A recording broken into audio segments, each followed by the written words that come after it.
On this episode of the Best of Bias podcast, you got your boy going in on some pop culture stuff today, but of course, we got to talk NFL as well. We got the NFL divisional round reviews, and then we'll get into the preview of the championship round. We got the Eagles versus the 49ers and the Bengals versus the Kansas City Chiefs. So we'll talk about who's going to win those, who may win those.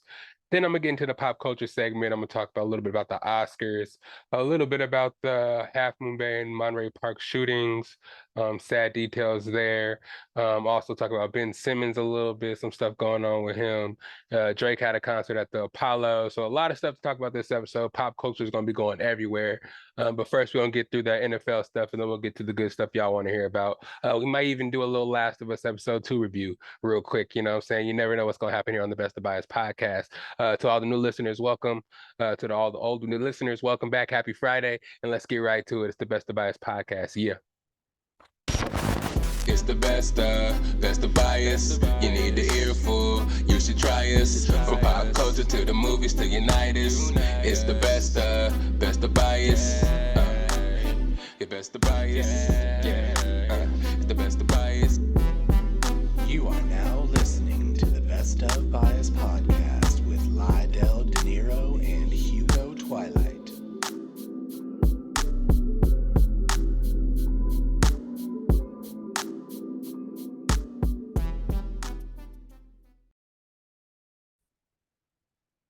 What up, what up, what up? It's your boy. We here. You guys made it. Happy Friday. Hope everybody had a good week. The week is over now. Well, if you're going to work now, because I dropped this first thing in the morning, hope this is the first thing you listen to get ready for your day. But if you listen to it after work, hey, it's Friday now. Let's get crazy. Listen to the Best of Bias podcast, get some drinks, and let's go have some fun. You made it. New listeners, this is what we do. We bring the bias to the table, whatever it may be, whatever you guys want to hear. We just bring all biases from all angles, pop culture, movies, history, food, anything. We probably talk about it on the episode, and we're going to put our own bias spin on it. We bring the bias to the table, and we just kind of debate. We talk. It's a family here. We're not going to do too much debating. It's a family. You feel me? So welcome. I'm Lydell Dinero, and Dinero, whatever way you want to say it. You want to get a little Spanish with it, Dinero. If you want to say a little regular De Niro, it's not Robert De Niro, nothing like that. Anyways, you know who your boy is. But we here for another episode 149. Blessed to be here to see another episode. Thank you guys for pushing play. Thank you guys for watching on YouTube or wherever you listen to the podcast at. Man, we need this episode once a week, to vent, to refresh, and to get back ingratiated with the outside world. Sometimes you work so hard, you kind of forget. Well, I mean, you can't really ignore the outside world because it's so crazy out there right now. But you know what I mean? Sometimes you need a podcast like this to unwind, let your hair down, get some laughs, get some love from family, and kind of talk about or hear about the stuff you want to hear about from the week that you may have been, it's been on your chest, been on your brain that you wanted to hear us talk about with some other people. But all the chit chat, we done with that. Let's get into this NFL. I know you guys watched the divisional week. It was a big week for a couple of teams. I mean, all the teams are in the playoff, but you know what I mean. But I don't know too many Bengals fans, you know what I mean? But I know everybody out there, Cowboys, 49ers was a big game for both of them. They're really excited to see who gets to move on to the championship round. It was a rematch of last year. That was a big match. The Giants were making it out there, NFC, little playoff between NFC East rivals. The Giants and the Eagles were out there duking it out. And then the Bengals, they went out there and, the Bills, everybody thought the Bills were going to win this season and just win, be the number one seed and just walk over everybody. But they got taught a little lesson. But let me go into some more details here and we can get into it for real. Hopefully Curry doesn't start acting crazy over there. Jacksonville versus Kansas City, his first game that came on Saturday.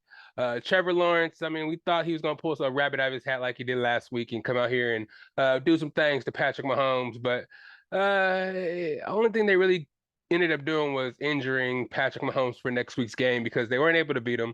They lost 27-20. Trevor Lawrence went 24 for 39, 217 yards, 1 touchdown, 1 interception.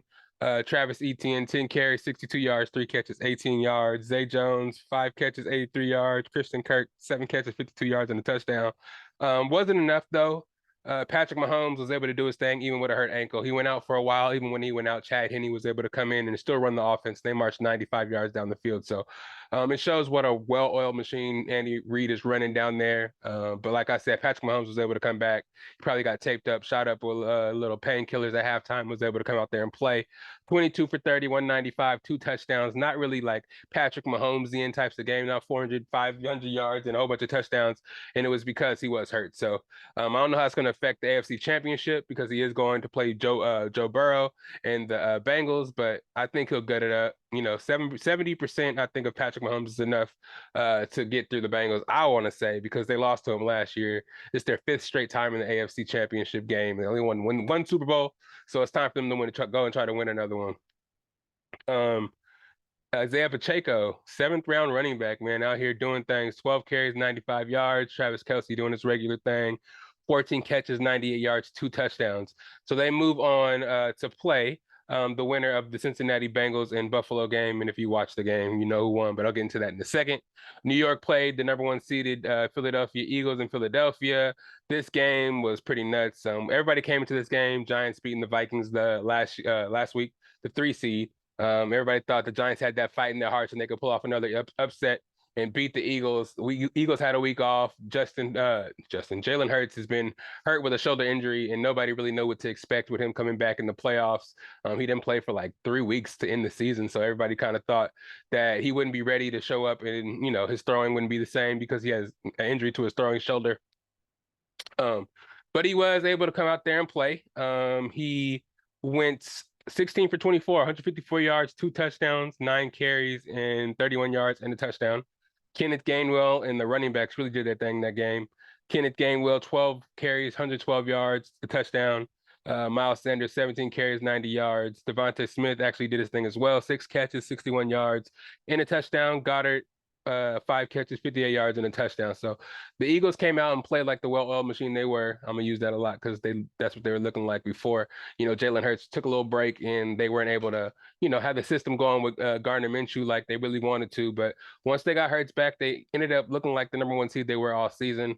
The receivers were going crazy. The defense is, the corners were locking everything up. Their defensive line, they have a bunch of big guys that they rotate through. And they got off to a 28-0 lead on the Giants, and the Giants never really made it back. They ended up winning 38-7. The Giants only managed to score 1 touchdown. Daniel Jones came back to earth this game, 15 for 27, 135 yards, an interception, 6 carries for 24 yards. So he wasn't able to kind of determine the game a lot with his legs this game. The Eagles shut that down. The Vikings weren't really able to, so that's how the Giants were able to sneak out a win there. But the Eagles defense is way, way, way better. So I don't think, I don't know. It's supposed to be a big showing for Saquon Barkley and Daniel Jones. I mean, they did prove a lot with the first-time coach Brian Daboll getting them to the playoffs and stuff like that. But yeah, it's going to be interesting to see what they do because Daniel Jones, they didn't, pick up his 50-year contract and they didn't, offer Saquon Barkley anything either. So it's going to be interesting to see if they keep him around out there in New York. Saquon Barkley, 9 carries, 61 yards, 2 catches for 21 yards. Matt Breida scored the touchdown. Richie James, 7 catches, 51 yards. That receiving core over there in New York does need to be fixed as well. They didn't really have any receivers for a while now. Kadarius Toney was traded to the Chiefs. So ever since then, they've been guys that are not really well known have been getting off for them. Richie James, who else was it?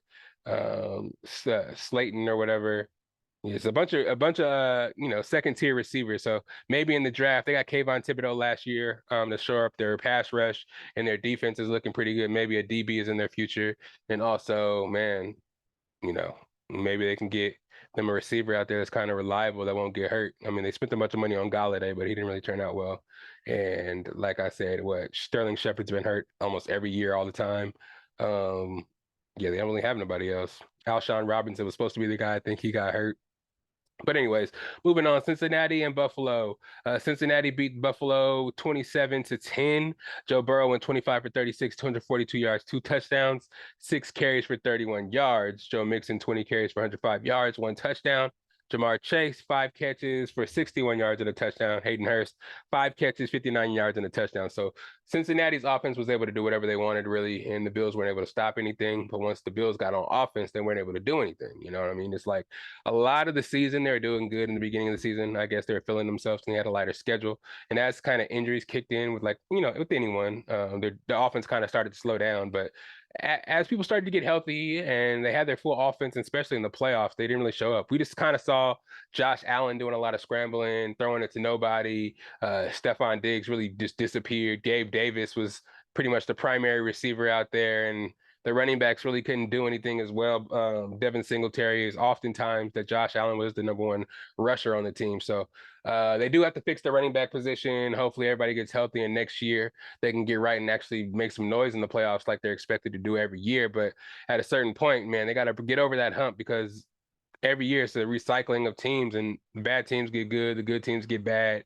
So while you got this window, you got to do something with Josh Allen, because Joe Burrow was able to go there in his third year, and he's looking like he may get back to the Super Bowl if he's able to handle Patrick Mahomes. But yeah, Joe Mixon, Chase, Higgins, Boyd, Hayden Hurst, that offense out there looks like a well-oiled machine, even though they were down like 3 linemen as well. It's like, man, why can't the Buccaneers take that kind of role? Even the backups out there looking like they can block for somebody, working together to protect Joe Burrow. It's great. It looks great, but we'll see what happens when they play Patrick Mahomes next week. Yeah, I'll get into that with the previews for the AFC and the NFC championship games. But finally, we had the Cowboys versus the 49ers. It was a good game. The Niners were able to win 19-12, I believe the score was. It was a good game. It was a really big defensive game, pretty much, to see what offense can make plays and what, because both defenses were pretty much 1-2 all season. I think this game kind of boiled down to Dak Prescott's execution. It was, like I said, a really nip and tuck game. Defense for the Dallas Cowboys were, keeping Brock Purdy at bay, not letting him do whatever he wanted to do, like he's been doing against the teams in the past weeks. They sacked him a couple times, making him make quick decisions, and the running game was kind of getting snuffed out by the Dallas defense at first. And they were doing well. It's just that once they were able to get the ball, Dak Prescott either wasn't able to capitalize or made bad decisions and ended up throwing interceptions to put their team in a bad position. You know what I mean? Early, it was a field goal game. Robbie Gould came out there and kicked a bunch of field goals. And coming into this game, the Dallas Cowboys had demons from the Brett Maher game against the Buccaneers, and they weren't really ready to see. They didn't really have much confidence in Brett Maher. So coming out here and kicking field goals to try to win the game wasn't going to be his stick. You know what I'm saying? Shtick, I should say. Wasn't really going to be what won the game for the Cowboys. So, yeah, once the Cowboys kind of got settled in and they was able to stop the 49ers for a little bit, it's just the interceptions that Dak was throwing, man. It seems like last week when they played, or couple weeks ago when they played the Bucs, they put Dak on this pedestal, like everything that he's been doing all season and his demons that he's been having all season kind of went away. But no, they're playing us, and I tell you guys every week how terrible we are and how we barely win games that we should win and lose games that we should win, and how bad we've been all season. So beating us and doing really good against us shouldn't really bode so much confidence. And once they played the 49ers, the Cowboys, that's what I'm talking about, they saw that he wasn't really back to the form that they thought he was. 2 interceptions, should have been like 4 interceptions. A couple of times players dropped the ball was hanging in the air, and there's players in the vicinity, but they didn't get to it. Zeke didn't really do well at all. Let me get to these stats. Dak Prescott, 23 for 37, 206 yards and a touchdown, 2 interceptions, 4 carries for 22 yards. It was really bad for Dak. Zeke had 10 carries for 26 yards. Tony Pollard broke his fibula or tibula, whatever. Broke his leg, basically fractured it, and was out of the game in the second quarter. So part of the offense and their dynamic running back, the lightning to their thunder, was out early. So that was a big part of their game that they lost with Pollard going out, and Zeke couldn't get in the yards, as you can see. CeeDee Lamb, Dak was really force-feeding CeeDee Lamb. He had 10 catches for 117 yards, but there's plenty plays where other players were open, but he was so hyper-focused on CeeDee Lamb that it put him in, precarious situations and kind of fucked him over. Yeah, I mean, I think that's why maybe they do need some more receivers over there so he can gain confidence in the other guys and not just CeeDee Lamb or feel forced to have to throw the ball to CeeDee Lamb so many times because that's kind of what happened. And I think that's what kind of forced one of the interceptions where he threw it into his zone coverage where there was defensive players there that he wasn't really expecting to be there who were able to get their hand in there and fall to tip drill for the 49ers. 49ers get an interception. The first interception he threw was right to the DB who, read Dak's eyes. Dan Orlovsky did a good job of explaining it on NFL Live and First Take. He hikes the ball and goes through possessions and just hitches and just pumps and pumps and pumps and holds the ball too long. And when you're playing against a defense like the 49ers, you kind of have to make your first decision and go with it, or else they're going to read your eyes, or you're going to get attacked by that pass rush, and they're going to speed you up and make you make a bad decision. So there's a lot wrong with that game. It was another year for the Cowboys. They're expected to do so much, but they weren't able to reach their ultimate goal. The 49ers, on the other hand, Brock Purdy went 19 for 29, 214 yards, still undefeated as a starter, 10-game winning streak. Their defense obviously did their thing. There was a play that Fred Warner covered CeeDee Lamb up the middle and stopped him from catching like a 30-yard pass. It was incredible. The 49ers defense is playing really good, especially that defensive line. We're going to see what they're able to do against the Philadelphia Eagles next week. They have one of the best offensive lines, but kudos to the Kyle Shanahan and Brock Purdy out there handling shit, able to get through these games that they're supposed to get through to try to get to their ultimate goal is getting to the Super Bowl and winning that thing. The Eagles are going to be a tough task for them. But they got the weapons to do it. Elijah Mitchell, 14 for 51. Christian McCaffrey went 10 for 35 in a touchdown, 6 catches for 22 yards. George Kittle, of course, is still looking like Brock Purdy's number one target. 5 catches for 95 yards. Debo, 4 catches for 45 yards. There's weapons all over the place for 49ers. Same for the Eagles. So we're going to see what happens with that. But the San Francisco 49ers move on to play the Philadelphia Eagles in the NFC Championship, and the Bengals move on to play the Kansas City Chiefs for the AFC Championship. Of course, Kansas City is going to be home, being the 1 seed, and of course, Philadelphia is going to be home for the NFC Championship, being the 1 seed. That brings us to the predictions. Oh yeah, and for my last week's predictions, I think I may have gotten one wrong. I may have picked Buffalo over Cincinnati, and I definitely picked for San Francisco over Dallas, and I definitely picked Philly over New York. And I definitely picked the Chiefs. So yeah, so I'm pretty much, because I just picked the higher seeds ultimately, and I only lost for that Cincinnati. So, three out of four isn't bad. Three out of four isn't bad. But this next round, championship round, we got the NFC Championship. Philadelphia Eagles versus San Francisco 49ers. The Eagles are at home, favored by 3. And I'm going to pick the Eagles in this game. I think they have more weapons. I think the quarterback experience is really going to come out this game. I think Brock Purdy is going to come back to life this game because the Eagles do have good DBs, and we're going to see what his reads are about. You know what I'm saying? If he can make those decisions, if your first read isn't there, your second read isn't there, you can get rid of the ball as fast as possible because they do have a D line, Ndamukong Suh, of course, Fletcher Cox. We have a Brandon Graham out there. They just got big ass dude from Georgia that won the national championship last year. So it's a lot of stuff going on in that Eagles defense. I think their weakest core is maybe their linebackers. And I think that's still kind of like decent, you know what I mean? So it's going to be one of the biggest tests of the year for the 49ers. And I still think there's a chance for them to win. It's going to be a really close game, really close game. We're going to see what happens. Jalen Hurts has to prove, he's ready for the big stage. I mean, he's done better the last 2 years and he almost had an MVP this season, but he obviously didn't make it to the NFC Championship last year, so we don't know how he's going to perform. It's going to be a really good game to see. And on the flip side, in the AFC, Kansas City Chiefs versus Joe Burrow, it's going to be a really good versus the Bengals, I should say, not just Joe Burrow, but it's going to be a really good game too because I think the last 3 times in a row Burrow has played against Patrick Mahomes, Burrow has won, yet Patrick Mahomes has been to the last 5 AFC championships, and they lost to the Bengals last year in the AFC championship. So there's revenge on Patrick Mahomes' mind. He's not fully healthy, so we don't know exactly what's going to happen. We're hoping for the best. We're hoping for a good game. We don't want it to be skewed by that injury. But I know Mixon, Joe Burrow, Jamar Chase, and all them, everybody on that defense. The defense has been really underrated. Eli Apple talking all that shit from the DB position. They're really underrated. You know what I'm saying? You can't really point out one great person out of the units out there, but they all seem to do their thing and do what they need to do to help the offense get to where they need to get. So it's going to be a good game on that side as well. I got the Chiefs in that game, and I also got the Eagles on the NFC side.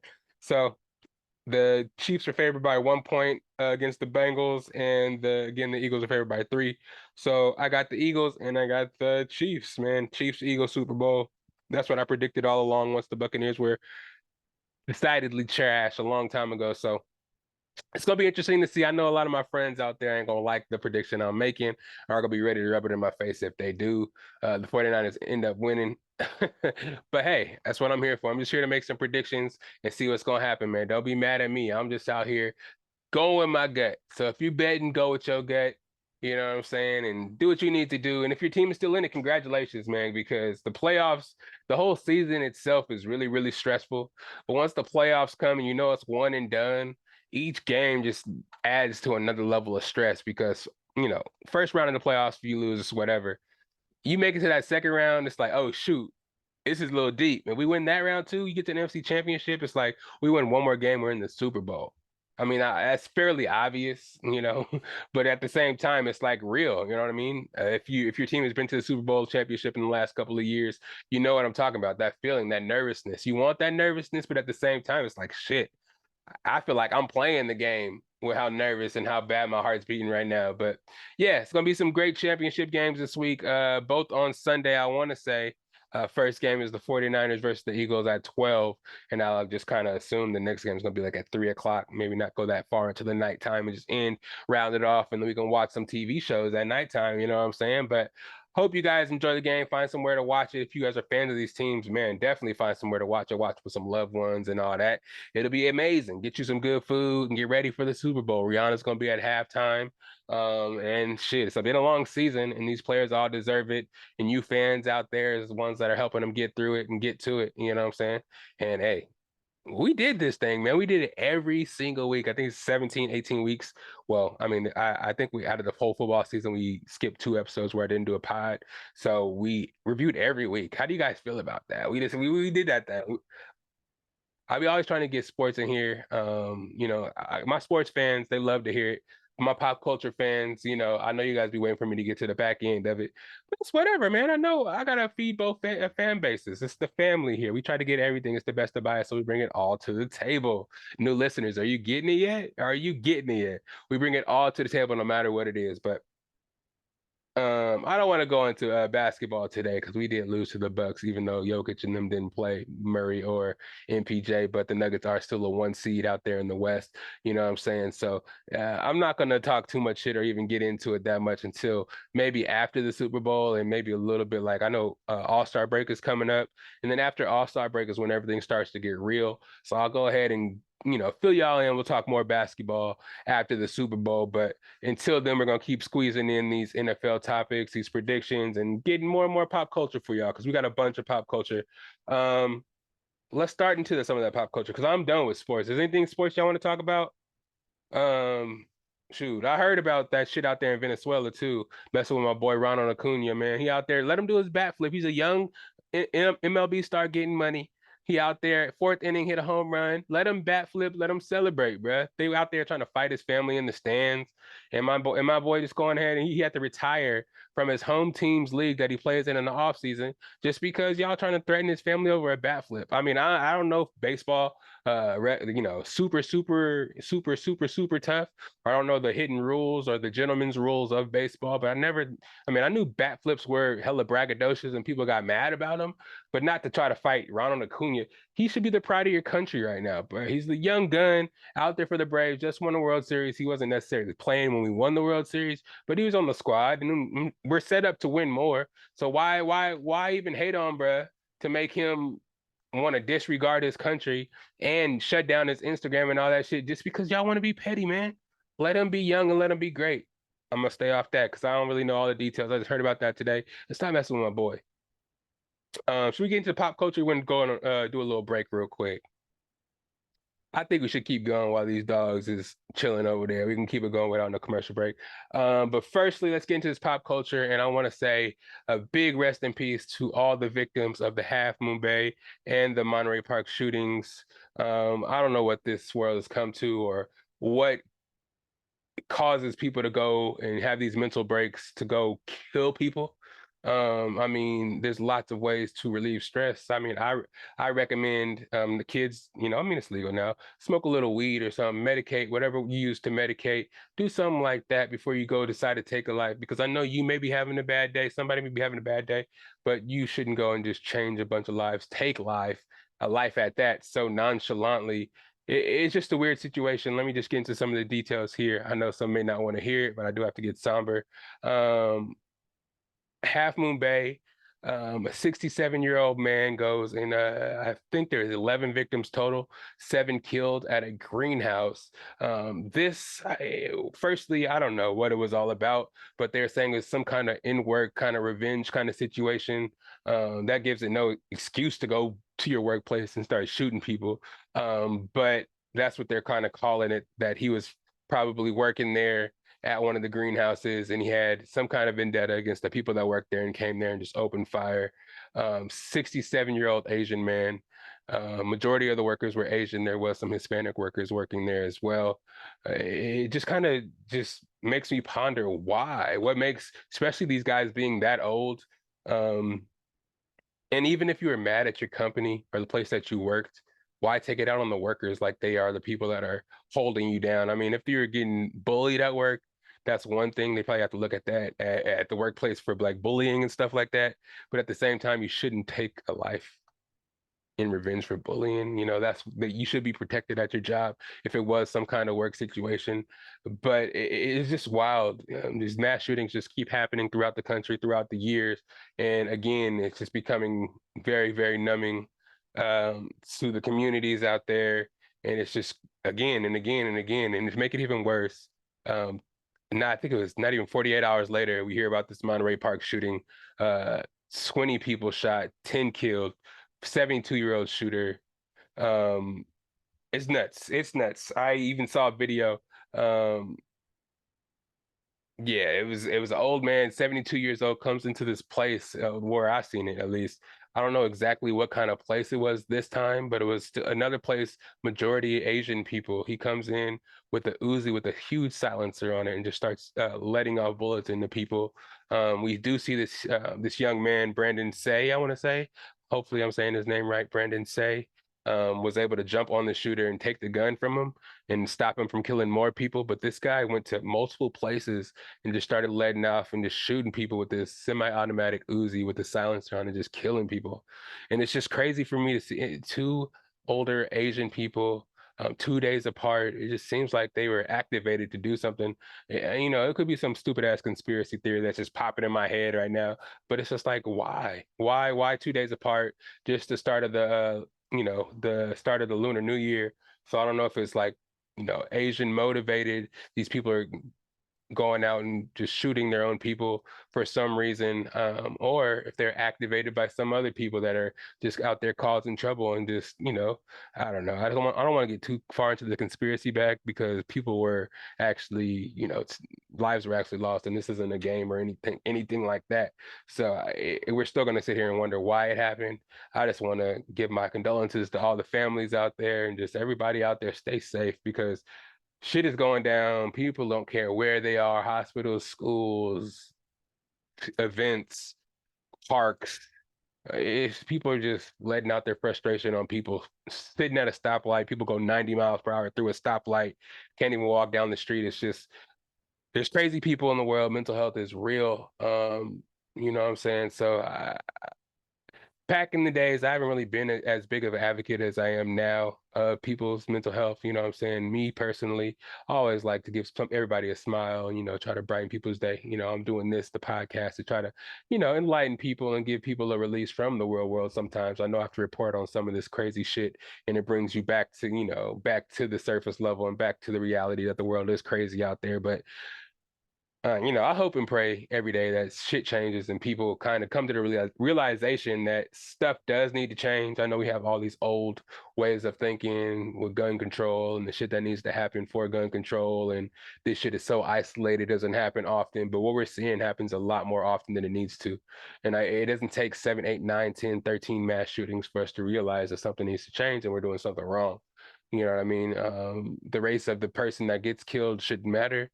The weight of the person dying, isn't more, we can't weigh lives, this life is worse than this life. This event matters more than this event. No, people are being mowed down and killed from these weapons, from people who are able to get them very, very easily and aren't checked mentally to be able to access or wield these weapons. And sometimes, it's not all the cases, but sometimes, and most of the times, it just kind of gets out of hand.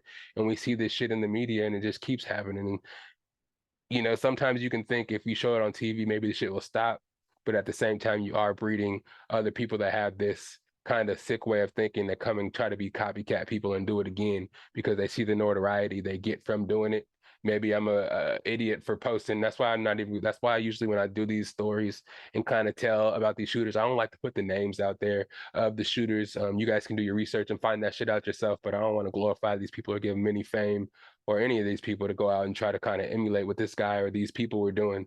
You know what I'm saying? These people were 67, 72 years old, almost to the end of their lives, and they go out here and kill people that were in the prime of theirs and just getting their life started. And it's just kind of crazy. Or people even older than them. It doesn't even matter. Just I wish if you guys probably seen the video of Brendan Say out there taking the gun from him. The guy was just fighting him, and then eventually he gets the gun, and dude is just kind of just walks away. It's like after killing 20 people, just walks away. Oh, you got my gun. I give up. Like, bro. And it's crazy that both of them got arrested alive when we already know what I'm gonna say, and you know where the story is gonna go when it comes to all that shit. But man, it's wild out there. There's plenty of stories that I can get into like that, but I will take a break real quick because that was kind of heavy. You guys get you some water. I'll get back and talk about some lighter stuff. We got Oscar nominations, top 5 nominations. I'm not gonna get too deep into it because I know there's like a million nominations and categories for this kind of shit. And I'm not too much of a super Oscar guy. So the top 5 categories, I just want to let you guys know who is nominated and what you guys think about the nominations. And then we could get into Justin Roiland, voice and co-creator of Rick and Morty. He got into some shit. The show's not canceled. He's getting kicked off. Young Thug, who trying to conduct a drug deal in jail. Drake concert at the Apollo. Ben Simmons and Last of Us. So I don't know if I'm gonna go through all of it, but I'm gonna do my best. The Best of Bias podcast, and I'll be right back. Yeah.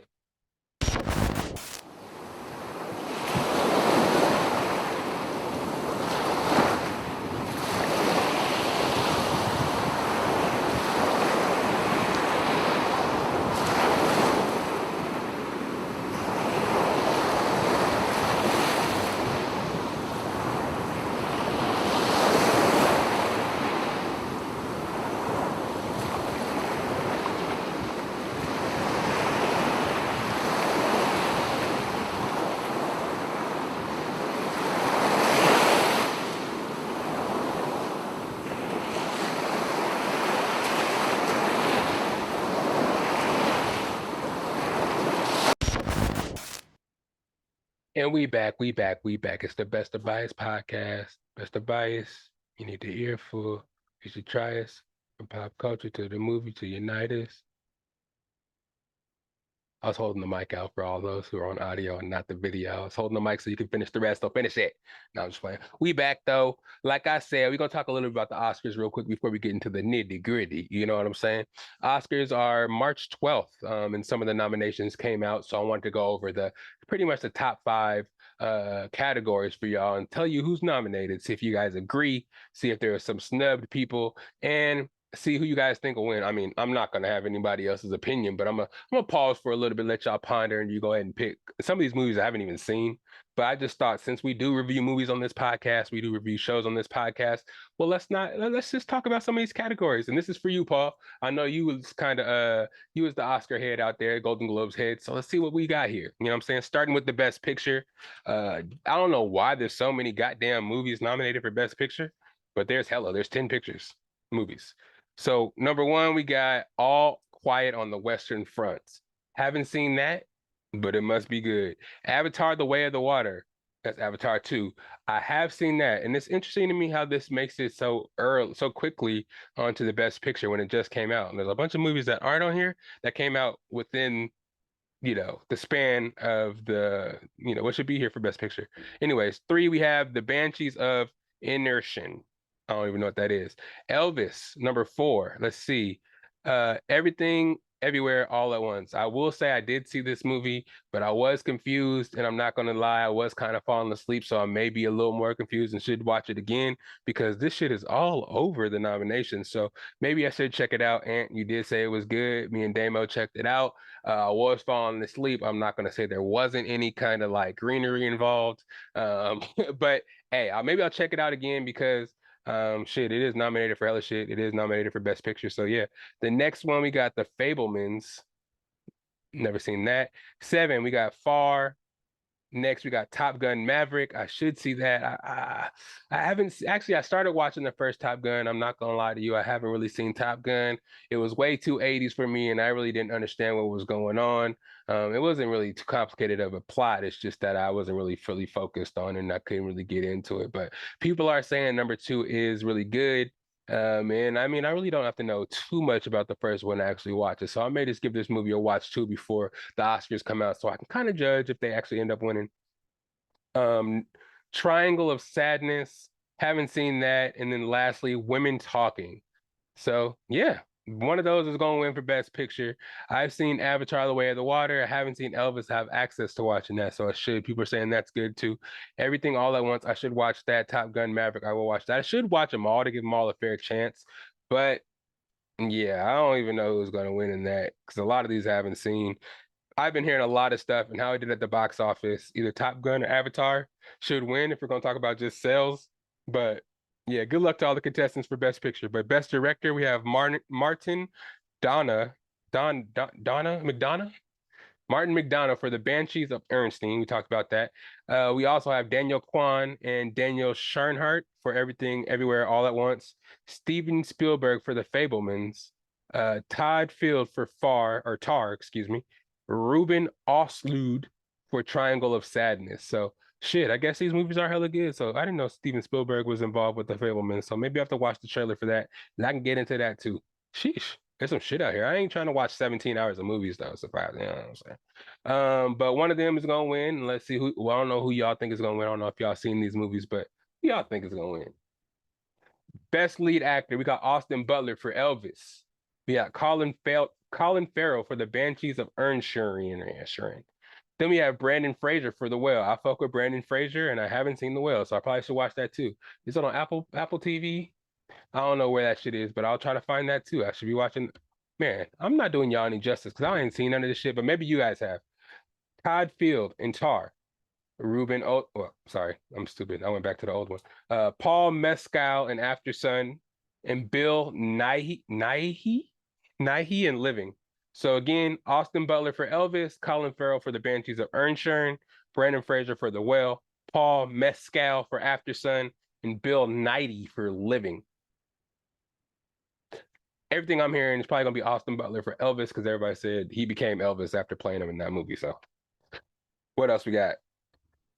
Next category. What other category is that, bro? Oh, Best Lead Actress. We had Cate Blanchett for Tar. Again, shit, Tar must be the movie.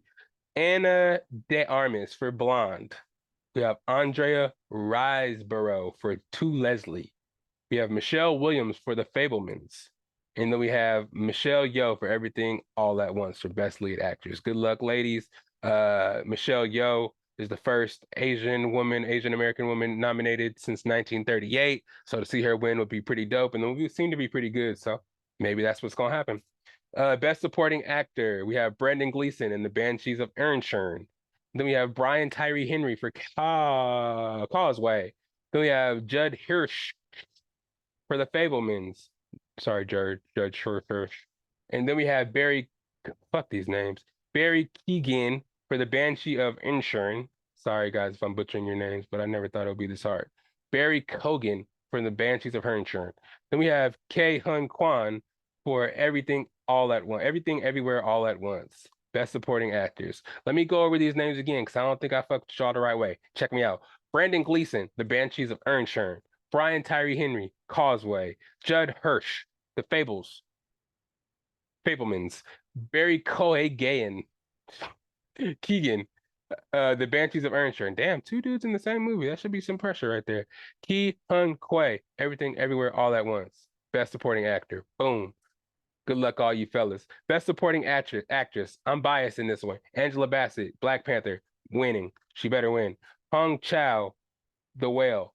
Carrie Condon, The Banshees of Inisherin. Jamie Lee Curtis, Everything Everywhere All at Once. Stephanie Sue, Everything Everywhere All at Once. It don't even matter. Sorry, the other ladies that are competing. If Angela Bassett doesn't win for Black Panther, being the best or being the first MCU actor, actress to win a Oscar at all, we're gonna have a problem. Angela Bassett famously got stiffed 29 years ago for how Stella got a groove back, and now she needs to win this one just to, be in good lights with the people. Make it happen. Wakanda Forever, she did a great job. She killed that shit. She deserves it. That's all the categories we have for the Oscars, March 12th. That's all we can really handle on this podcast, you know what I'm saying? Because that shit was even hard for me to read. So I'm sure it's hard for you guys to even keep up or even care about some of those movies you haven't even seen. But let's get into some more interesting shit. Let's see here. What else we got on the docket? Let me not lose you. Justin Roiland. Yes, Justin Roiland. You guys know him from Rick and Morty. He plays the voice of Rick and Morty, co-creator of the show. I want to say that could be a stretch, but I think he is the co-creator of the show. He is in hot water right now. He is being canceled. He's being removed from the show, which is interesting. If he is co-creator to be removed from your own show, that's fairly interesting to see. But some of the shit that he was doing, some of the shit that I did hear him saying, some shit that I got him on Twitter is pretty wild. Hollywood doesn't play with the pedophiles. I mean, they probably do, but it's like once you get caught and you're openly caught, they throw you to the wolves.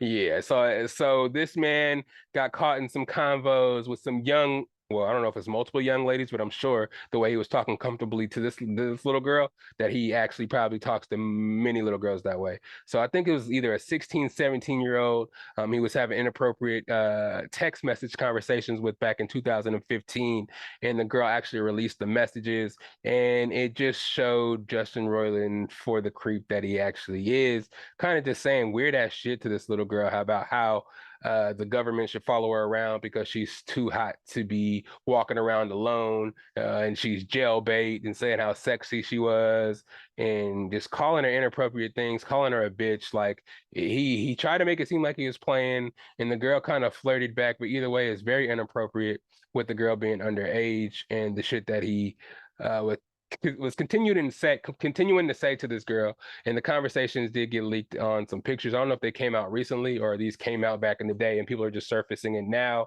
Yeah, and I heard a video of him saying that girls that are 13, 12 years old that are looking super mature and stuff, I don't know what he said, so I don't want to mince his words or something like that.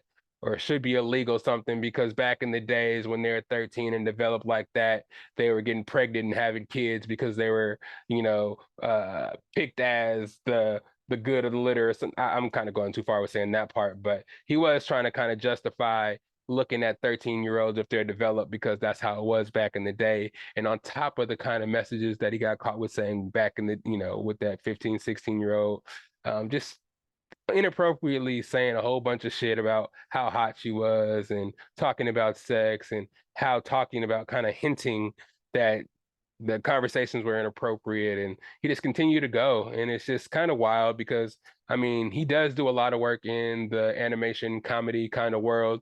Everybody's in love with Rick and Morty. Not only is the show hella popular, I mean, you know how I am in the Funko Pop game. The Funko Pops of Rick and Morty are hella popular. The show did put out a statement on Twitter saying the show will go on. It's just not going to involve Justin Roiland at all. But it's going to be kind of interesting to see what they do without the voices of actual Rick and Morty in it.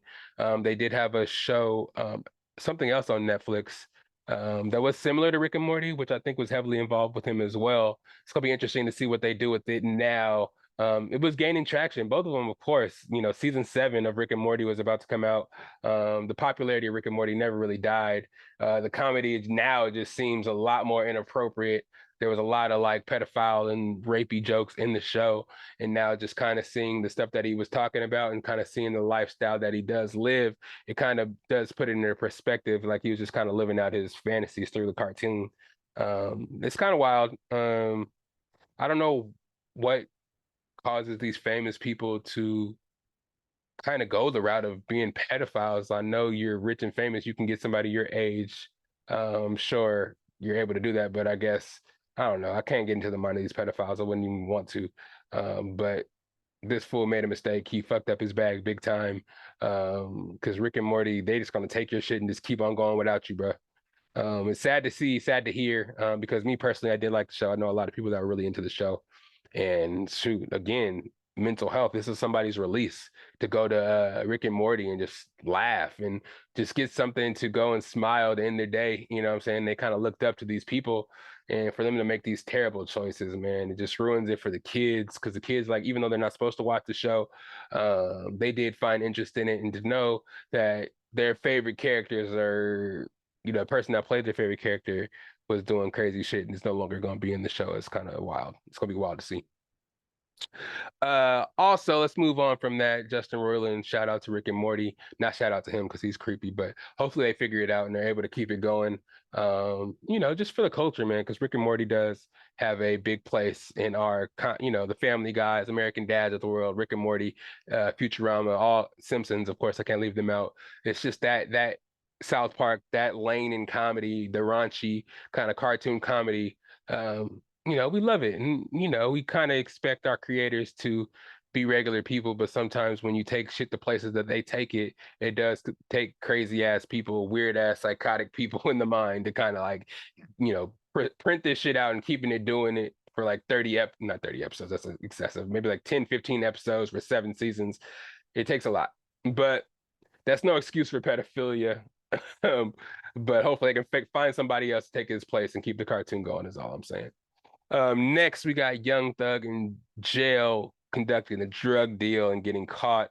I don't know. This is kind of peculiar to me, man.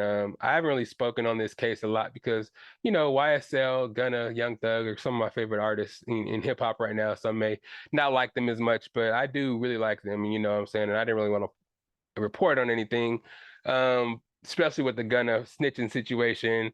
I'm still kind of waiting to hear what Young Thug says or something officially to come out to have to do with the situation they're in. I know they can't really speak on it or anything like that because it's probably part of the plea deals and stuff that they take, but it's just interesting to hear the story. It's just so interesting to see now how people kind of just judge in the court of public opinion and they automatically know the story. Everybody knows what's going on and just has it all figured out all the time. But in a situation like this, it's going to be interesting to actually see what actually is going to happen. I'm starting to figure out more and more that courts and stuff isn't always like a foolproof system. There's a lot of shit that goes on, a lot of speculation, a lot of collecting of evidence, and evidence gets in there, and then sometimes the evidence is invalid, and they try to create stories that aren't true. And there's a lot of shit going on in court cases that are intended to, either defend somebody or make somebody guilty and sway a jury. So it's just a lot of shit that I didn't know that goes into a lot of these cases that I'm sure a lot of people don't know. But try to know and just try to be the person in the know to kind of just ridicule people. If Gunn is snitching, I'm not trying to, protect him or nothing like that, or just trying to say he's not. I just feel like people just are really just quick to label something and just kind of groupthink. And once groupthink catches on, having the opposite opinion is just kind of scary to some people. I don't know. But anyways, back to Young Thug in jail. In court, some guy comes up to him and it's kind of weird. Gives him a handshake or whatever, and gives him something. It was a Percocet. People are saying it's a Percocet, and try to give it to him while in the front of the courtroom. It's like right in the front row. Cameras were out right in front of the judge. Everybody noticed him give it to him, and quickly after he gave it to him, The bailiff saw it happen and took it from Young Thug, and then caught the guy, followed him, escorted him out of the building where they found marijuana, Percocet, a whole bunch of other drugs, and they said he ingested the drugs, some of the drugs that he had, and he had it all saran wrapped to his body inside a court where it was smell proof, and he was able to try to get it to Young Thug, which was very fishy to me, man, because I don't know why he would jeopardize his court case by trying to do that. I'm sure people can get fucking drugs into jail for him if he really needed drugs that bad. This kind of shows maybe he is in isolation, not really around people, so maybe he doesn't have access to these drugs. Or, some people are saying maybe it was a plant to make it seem like he was trying to do that to put more time on his sentence. Me personally, I think it was just really weird. I think it was just really weird if they're really that desperate to try to get him some drugs in jail to where they can just blow up the whole case and get him put in jail for longer. That's a crazy thing to try to do, and I think it's a stupid thing to try to do, honestly. I don't know necessarily what effect that's going to have on him in court. It should have a big effect, but I mean, to me, it sounds like nothing's really coming of it. The dude that tried to smuggle the drugs in, of course, is probably gonna get put in jail. But what does this mean for Young Thug? I mean, he didn't take the drugs. Maybe you can just say he didn't know he was gonna give them to me. I didn't orchestrate it. I didn't know this was gonna happen. It just seems like a stupid thing to try to risk with a case so big and so important. You're risking your livelihood, your life, you know, over a perk. I mean, if he was in withdrawals so bad that he just had to risk it all for it. I mean, I guess I understand, but god damn, that's such a stupid thing to do. Um, yeah, man. Me personally, I'm still hoping that some of this shit, I mean, sometimes it's hard for people to be like, free this guy, let him out of jail. If they were really out there killing people and ordering hits on people, and it's still sad to see people's family members die and see people grieving over shit that senseless violence, you know what I mean?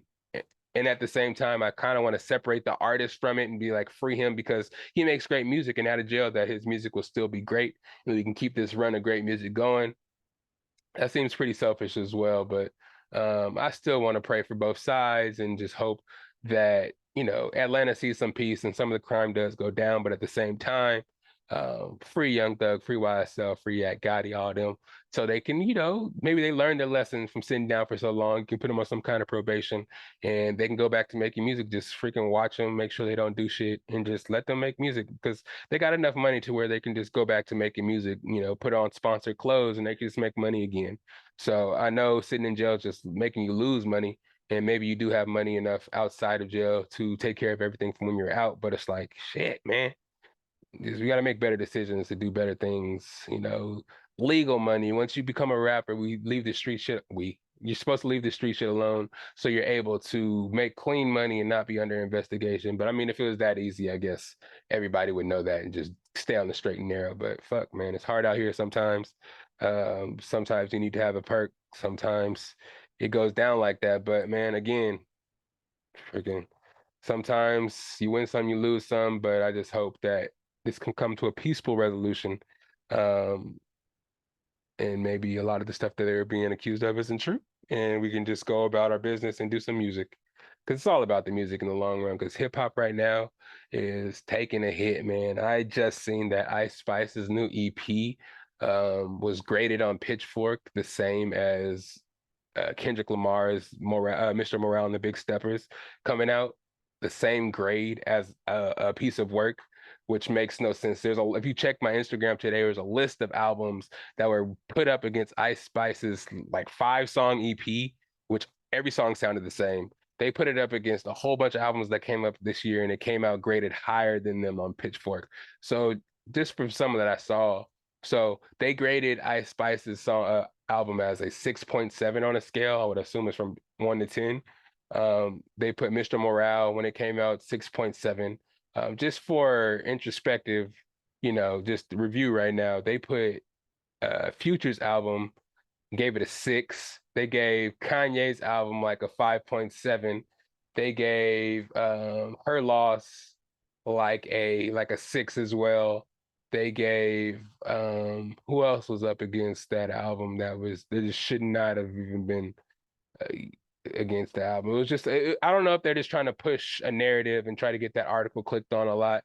But Ice Spice, who barely got an album made, barely dropped the EP. There's no way it could be held in higher regard than Morale, Mr. Big Steppers, or Mr. Morale and the Big Steppers, or her loss, or anything, anything in these hip hop artists has put out this year. Definitely not Drake or Kendrick or anybody prominent, anybody at all prominent. Um, but yeah, enough of that. Drake at the Apollo was interesting this week. Drake did a free show out there at the Apollo in New York. He went through pretty much his whole discography. It seems kind of like a media concert because not a lot. They didn't sell tickets for this event, so it was like invite only. So if you were there, you're probably like a influencer or a media head, somebody from these big companies out there to see this Drake performance. Um, I don't know, man. It was pretty grandiose if you ask me. He had elaborate ass sets. He had a whole bunch of people come out. He had a Dipset come out with him. 21 Savage was there. He had an extensive playlist from anything you can think of that your favorite Drake song. He probably did the set. It was like 40 songs he did. Different stage sets and the Apollo I heard wasn't super big like these stadiums that these people be doing. So it was more of an intimate kind of setting. Um, yeah, he did his thing, man, and I heard a lot about it. I did see a fan fell from the balcony though, which is pretty goddamn crazy. Um, but yeah, man, he also announced a surprise tour date for the summer here. The summer is going to be crazy with a Drake and 21 Savage tour. I don't know who the openers are going to be, but some of the dates leaked, but it wasn't many California dates. I just saw Levi Stadium was the only California one I saw. There's Vegas. Well, I'm talking about West Coast where I'm at over here, but people were complaining about there was no Houston date. There was hella dates that were missing out, like some popular places Drake should go. But that was a leak. I can only imagine how much the tickets are going to be. These shows are just getting bigger and bigger, and the amount of money that they're getting paid from these shows is just going to get more and more grand. So yeah, these ticket prices are probably going to skyrocket, especially for Drake and 21 Savage, which is nuts. I did see that Beyonce performed in Dubai for $24 million. So yeah, to probably be at that show probably cost you a cool couple $1,000s. And if you're gonna see a bigger artist, they're only gonna step out for big prices. So the game is gonna change for these fucking these concerts, especially if they're like self-promoted, like they're artists, not like a festival. Yeah, it's gonna be big money because they're getting big money to go on these tours. These sets are gonna be so elaborate. They're gonna put on a show, and this I stole this from the Joe Budden podcast. This is how these artists are gonna be judged now. How much money they sell at the shows? Can you sell out a show? What your set gonna look like? That proves how big of an artist you are nowadays. Not the album sales, because you know that can be skewed, but how many people are actually going to buy your tickets and come to your show and show love that way? The Beyonce concert in Dubai was supposed to be no phones, no recording at all, and people did still sneak videos there. It was crazy. $24 billion in Dubai. It's a quick little paycheck for these big artists. You know what I mean? So it's going to be a lot more exclusive, a lot harder to get tickets. So I'm hoping everybody is able to. I'm trying to get out to one of these Drake concerts in 21 Savage. I like that her lost album a lot. And if it's anything like that Apollo concert that I saw was pretty crazy, man. But just seeing that guy fall from the balcony kind of brought me to a thought here about just like the recording culture that we have and I want to call it the trauma culture. It's because it's this crazy shit that I've seen over the past couple of days or the past couple of weeks in regards to when shit happens, people just pull out their cell phones rather than go and help. You know what I'm saying? You see this man fall off the second story of a balcony at a Drake concert, but all everybody does is really just pull out their phones to record and just kind of talk shit in the video and laugh at him for falling off the balcony, not really helping them. Everybody's not rushing to help. Everybody just wants to get their phone out and record the guy that fell from the balcony. You know what I mean? It's like people value that more than safety and the well-being of people. Like I hate to say it, but the Blueface and Krishan thing, it's like everybody invites them to their podcast to basically just kind of make money and get views off their craziness and their destruction. And it's kind of sad to see because it does seem like Krishan is going through it sometimes. Seems like she drinks a lot. I'm not judging her, nothing like that. It just seems like people are just people going in on her, and I don't want to blame Blueface either. I mean, it's just like it seems like they have this relationship that nobody really understands. It's violent as hell for sure. Everybody sees him get cracked in the head with bottles, get beat up by her, and that's pretty much what their popularity is. They're the couple that fights, and she beats him up, and they fight, he beats her up, and it just continues that way. It's just kind of crazy to see.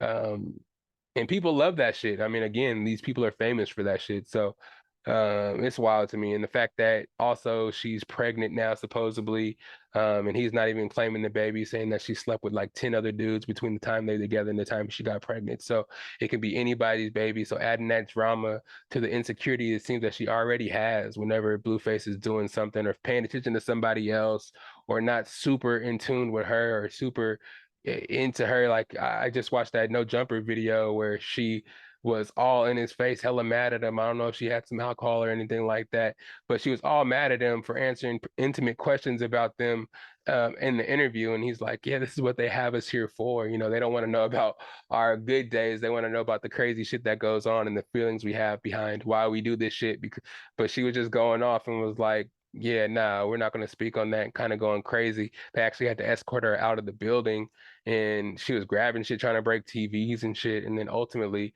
it just ended up for scenes for a music video. It's just like, what are we doing here? It's like we're promoting her craziness, or promoting their fighting, like Kai Cenat's video where she throws the chair into the wall, and it's like, oh, you can pay to get it fixed, and just destruction. It's just crazy. And I think it's a bad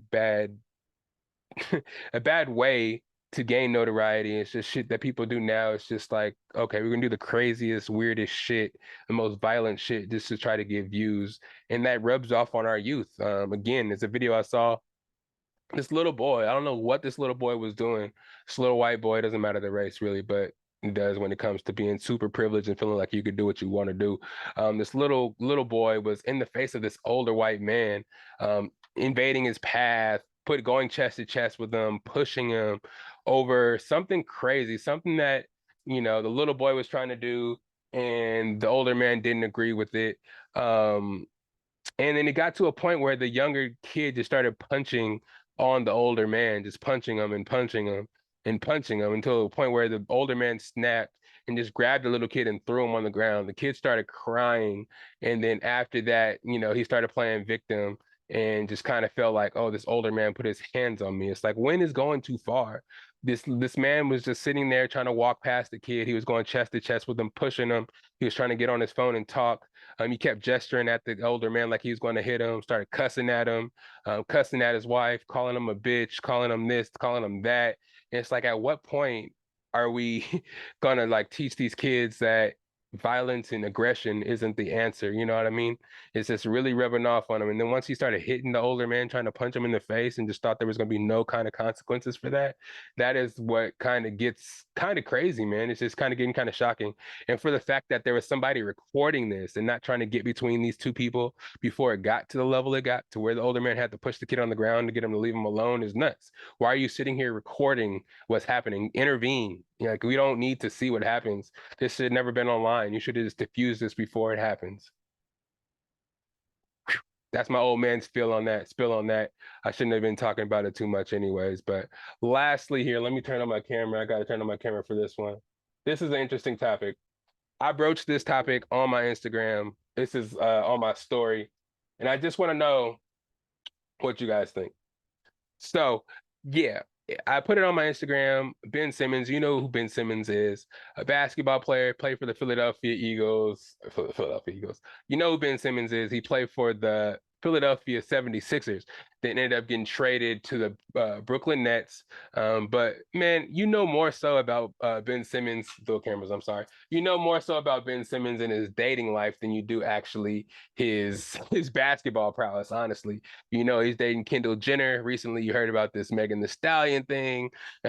And now we're hearing about this fiance he had named Maya Jama, a model from Australia. He was engaged to her. And when they were engaged, he gave her an engagement ring worth $800,000. He gave her an engagement ring worth $800,000. Ben Simmons. I know basketball contracts give you a lot of money, but how much do you have to love somebody to get them an $800,000 engagement ring? I would say a lot. But anyway, since they broke up, Ben Simmons is taking legal action to try to get the ring back because she doesn't want to give it back. What do you guys think should happen in this situation? You think Ben Simmons should be able to get this ring back? $800,000 is hell of an investment when it comes down to you know, an engagement ring, trying to get the engagement ring, trying to get married. You think this person is going to be in your life forever. I mean, you have to think that. You have to definitely think that if you're going to get somebody an $800,000 engagement ring. There's no way this person would get that if I didn't think they're going to be in my life forever. It doesn't work that way. But legally, shit, I don't know how it would go.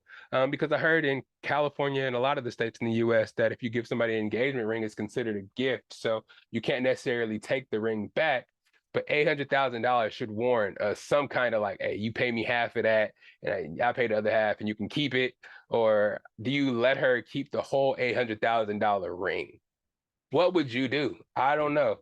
I mean, Ben Simmons, I guess that money is nothing to him. He can get that money back in his next contract. But I know she probably is not gonna be able to pay for that. Is she gonna pawn the ring? Do you go ask for it back? Do you sue her, take her to court to try to get the ring from him just to say that you gave it to her as a gift? You can't get the ring. What do you do? Uh, it'll be tough to chalk that up as a loss. Me personally, I wouldn't take that public because once you don't get that ring back, it's gonna be even more ridicule for you. But hey, man, you do what you gotta do. I mean, I hope you weren't giving her that $800,000 ring to try to keep her. Uh, Hopefully, it wasn't after that whole Meg Thee Stallion situation where you try to go, I'm a propose to get myself out of hot water. If that was the case, bro, you lost that ring and you ain't getting it back. But if not, I think he should probably get it back. He should probably get it back. I don't know. I haven't been engaged before, so I don't know the rules of engagement. You see what I did there? But I do see the reason why you shouldn't give it back. But if you've seen that ring, go look that ring up. Ariel, if you can put that ring up here, the size of that thing, look up Maya Jama, Australian model, Ben Simmons ring. Bring that shit up, and you can see why he wants that shit back. But anyways, I'm done with dual cameras. I'm sorry, guys. I'm going back. Yeah, but that's wild. I just wanted to see how y'all felt about that. And then the last topic here, Last of Us episode 2. Let me just get into a quick review of this one because, man, this show, for some reason, it does a really good job of being a long ass episode, but not showing much. This episode, it did show us the clickers, very famous zombie from the game. It's like the fungus grew and expanded the zombie's head to where it's like they have no eyes, they can't see or have no brain really anymore. The fungus is controlling them, and all they really can do is hear, and they kind of eat and hunt based off their hearing. That situation and that scene from that shit was hella scary. It was interesting to me because I mean, I don't know how scary it is if a monster can't really see you and you can just walk around and creep around and they don't really fuck with you. But as you can see, you know, the I should know this name, but the mom-ish figure in the situation got bit and she was not able to heal like Ellie's able to heal. So she had to do some crazy shit. That's when she poured all the gasoline and blew that shit up. That shit was wild. But yeah, man, just a post-apocalyptic world. Just seeing the hordes of zombies just feeding, seeing how they're all connected through like one big fucking zombie. They're saying that the fungus roots into the ground and it's like hella sensory. So whenever like the roots command the zombies to the hordes to do something, that's when they do it. We saw that one once they killed one of the clickers and the clicker was actually able to, well, once it died, you saw the fungus go into the ground and you kind of figured it was doing some weird shit. And that's when you saw all the clickers just stop feeding and stop being on the ground and just come running towards the hotel.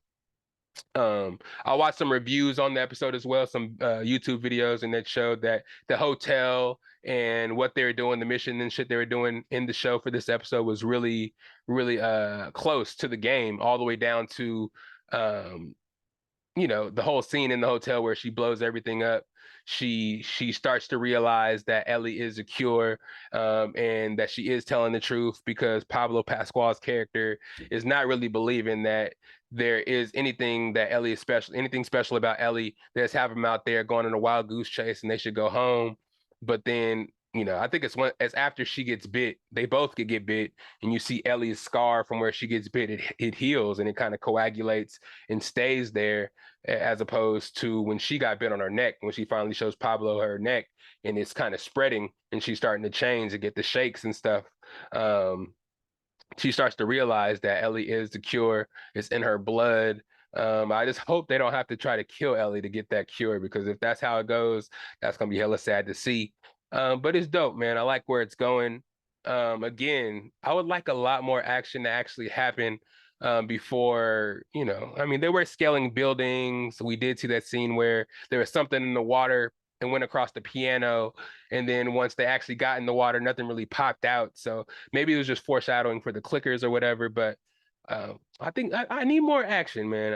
The second episode was the highest gain in viewers or whatever for the HBO Max's app history or some bullshit like that. I feel like every episode some new record is gonna break for HBO Max, and the record can be so nonchalant or some bullshit that they just created, like those fake ass NBA stats. He was the first person to get 10 points, 10 minutes, and 10 seconds with 10% shooting, with 10 people on the team being 10 wearing a size 10 or some bullshit like that. But it's dope, man. I do like the show. Again, Pablo dealing with a lot of loss. We see him and Ellie start to get closer. We get to see that he's actually going to adopt, take her in as, like his daughter figure. Like, he lost his daughter in the beginning of the show. We get to see a lot more of his savageness, him dealing with the clickers, dealing with the zombies, being able to handle everything that's going on throughout the show. Again, he deals with a lot of loss, and he's able to handle it and keep striving to keep going. I don't know what's going to happen from here. I do kind of feel like the outpost that they're going to is going to be destroyed. There may be some survivors, but the survivors that are left are going to be kind of crazy and try to do some crazy shit to extract Ellie's blood to be able to get that cure going. But we're going to see. I like the direction it's going in. Again, I didn't do too much of an in-depth episode or a review for this one because, again, I can't remember everything. I was supposed to rewatch it. I did watch a couple of review videos, but it does a lot of talking about Easter eggs from the game and stuff like that. And it's kind of hard for me to watch a lot about the background of the game without thinking that they're going to kind of continue the game story in the show. And I don't want to spoil it like that. You know what I mean? So I didn't do too much research into it, but I am still watching it, man. I still advise that people watch this episode. We did get some good action though. We did get to see the clickers. We did get to see, because they were waiting for that, we did get to see one of the main characters, die off in the show. And it's interesting because in the game, I think the virus comes from yeast. It started this episode, they started in Qatar or something like that, some country in the Middle East, where they go and get that doctor and they check out the first dead body, the first patient that actually has the fungus in them. Supposedly the virus came from the yeast from a factory in Qatar. So there's a big problem with the fungus being in the yeast.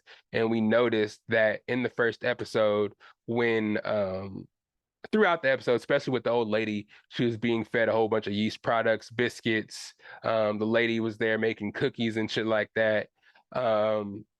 And she, they always passed on the yeast products. They're like, "Oh, you want some cookies?" And he's like, "What kind of cookies are there?" She was the daughter. She was like, "They're going to be raisin cookies." They're like, "Nah, I don't want no raisin cookies," because they want a chocolate chip. So they passed on the raisins, and then they offered them some biscuits while they're in the front yard, and they're like, "Nah, I'm on the Atkins diet." And then it was his birthday, Pablo Pascual's birthday, and they forgot to get the birthday cake, so they didn't have no birthday cake. They wanted pancakes for breakfast. They ended up not making pancakes, so they had bacon and eggs. So throughout the whole first episode, they ended up avoiding any yeast products. Yet the people around them were just ingesting yeast the whole time. So it kind of follows the video game, and all these people probably got infected from the bread and yeast products they were consuming. They bit people and it spread out that way. And that's how it is now. That's just some sneak preview stuff that I heard on the videos, and that's how I really go into. You feel me? But yeah, Last of Us episode 2 was great. Episode 3 coming out this Sunday, along with along with Mayor of Easttown, along with BMF, and all the other shows I reviewed last episode. All those episodes are coming out this week. Be ready for them, watch them, follow along, because I will usually, when something big happens or premieres and finales, I'll review those. So keep track and watch those so you can be in tune with what we talking about. You feel me? But yeah, that's it, man. We're at the end of the podcast where I like to let them know where to find me at. You know where to find the boys, SAC_Lydell on the Instagram, Patrick_Lydell on the Snapchat. That's the first time I did that right in a long time. But if you're looking for me on the YouTube, Best of Bias, of course, the Best of Bias podcast, you can find me on there. If you see Growly's face, you know you're in the right spot. Like, subscribe, tell your friends about it. The listeners are growing.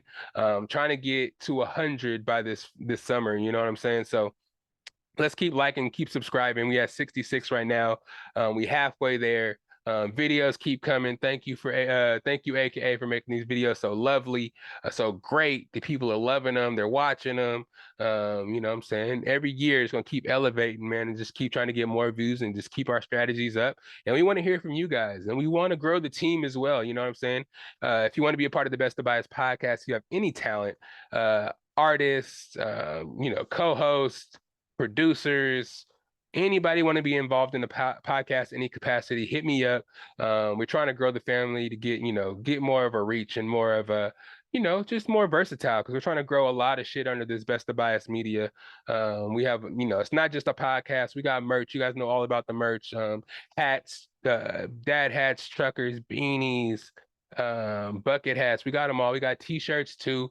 We fashion, we podcast, we media. We're gonna start doing cartoons. We got a whole bunch of shit lined up for you guys. Just keep supporting. Tell everybody about it. And if you want to be part of the team, just hit me up as well. DM, you know where to find me. I just told you guys where to find me at. Emails as well, the best of bias, at gmail.com. The Best of Bias podcast, at gmail.com. Hit me up on there if you guys are interested in anything as well. And we can talk, man. I'm down to spread this love with everybody, and anybody that wants to get involved, get on here and talk some topics. If you just want to be a guest, if you don't even want to get that deep involved, just want to be a guest, hit me up, man. I'm always looking for people to be on the pod, and people love it when new people are on the pod to grow this family and just find somebody else to follow and support, promote your business, all that stuff, man. Plenty of people to come. I'm trying to this weekend. I'm probably going to do it Saturday, or put it out Saturday, Sunday. I'm going to do some of my most recent pops. I'm going to put my favorite pops. I'm going to bring them to the pod. I'm going to put them up here. I'm going to show y'all my favorite pops and why I like them, and just some of the shit that interests me in these certain pops. And maybe I can get y'all into it. You know what I'm saying? I've been getting a lot of pops, doing some unboxings. My Spider-Man No Way Home collection is almost complete. A lot of shit like that. We're going to talk more about that a little bit later down the line. But that's the end of the pod. Thank you guys for being here. Happy Friday. Episode 149 is complete. It's your boy Lydell Dinero, and you guys be safe out there. Love y'all. It's the best of bias. You need the earful. You should try us. From pop culture to the movies to unite us. It's the best of bias. The best of bias. It's the best of bias. You are now listening to the Best of Bias Podcast.